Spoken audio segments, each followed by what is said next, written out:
Assalamualaikum warahmatullahi wabarakatuh. Perkenalkan, nama saya Sastiana Dwi Agustin. Nomor induk mahasiswa 230301010058. Di sini saya akan menjelaskan mengenai analisis saya terkait jurnal yang berkaitan dengan manajemen rantai pasok. Berikut adalah jurnal yang saya analisis. Yang pertama mengenai judul jurnalnya, yaitu mengenai manajemen rantai pasok atau supply chain management. Kegiatan yang kedua yaitu mengkaji masalah jurnal terkait. Penjelasannya, jurnal ini mengkaji tentang latar belakang munculnya supply chain management di era modern dan perkembangan lingkungan industri yang dinamis pada era global. Yang kedua, tuntutan konsumen yang semakin kritis.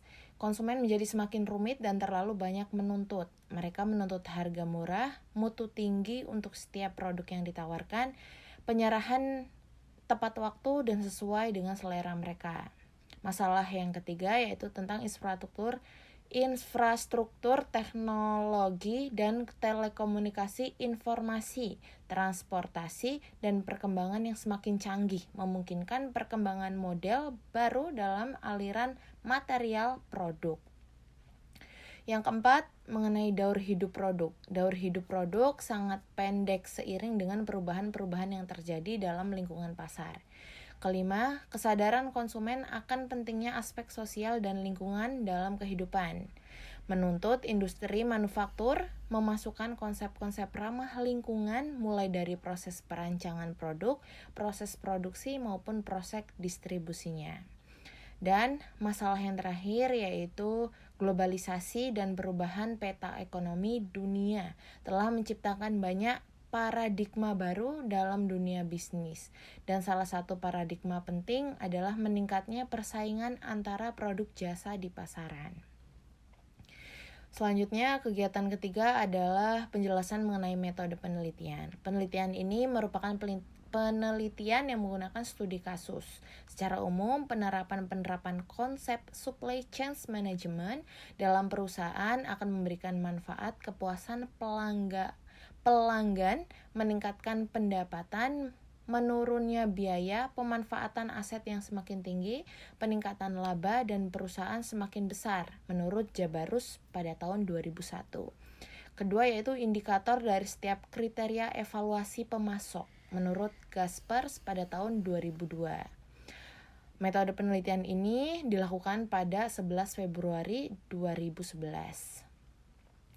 Kegiatan selanjutnya adalah analisis data atau manfaat dari analisis jurnal tersebut.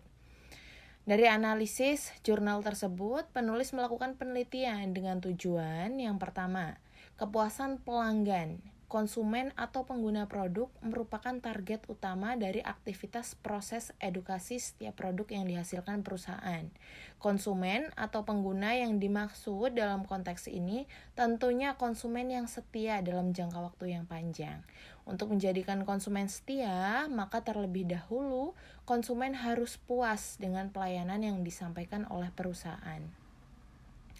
Manfaat kedua yaitu meningkatkan pendapatan. Semakin banyak konsumen yang setia dan menjadi mitra perusahaan, berarti akan turut pula peningkatan pendapatan perusahaan.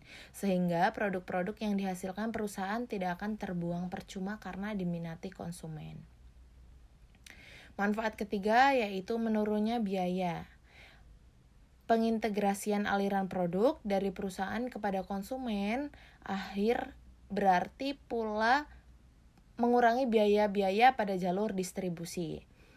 Keempat, pemanfaatan aset semakin tinggi. Aset terutama faktor manusia akan semakin terlatih dan terampil baik dari segi pengetahuan maupun keterampilan. Tenaga manusia akan mampu memberdayakan penggunaan teknologi tinggi sebagaimana yang dituntut dalam pelaksanaan supply chain management.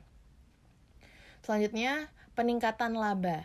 Dengan semakin meningkatnya jumlah konsumen yang setia dan menjadi pengguna produk, pada gilirannya akan meningkatkan laba perusahaan. Keenam, perusahaan semakin besar. Perusahaan yang mendapat keuntungan dari segi proses distribusi, produknya lambat laun akan menjadi besar dan tumbuh lebih kuat.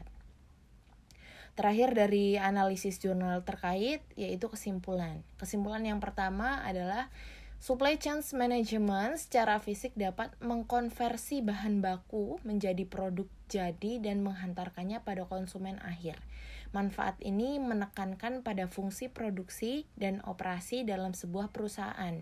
Dalam fungsi ini dilakukan penggunaan dari seluruh sumber daya yang dimiliki dalam sebuah proses transformasi yang terkendali untuk memberikan nilai pada produk yang dihasilkan sesuai dengan kebijaksanaan perusahaan dan mendistribusikannya pada konsumen yang dibidik.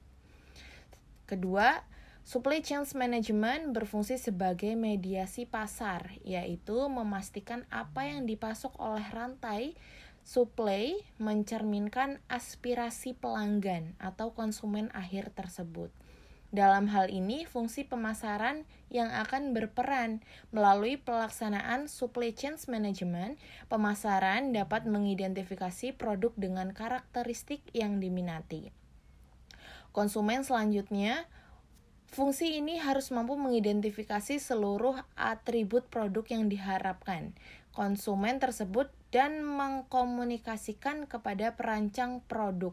Apabila seleksi perencanaan produk sudah dilakukan dan dilakukan pengujian, maka produk dapat diproduksi sehingga supply chain management akan berperan dalam memberikan manfaat. Seperti poin pertama. Baik, sekian penjelasan mengenai analisis jurnal tentang manajemen rantai pasok atau supply chain management dari saya. Apabila ada salah kata, saya mohon maaf. Saya akhiri. Wassalamualaikum warahmatullahi wabarakatuh.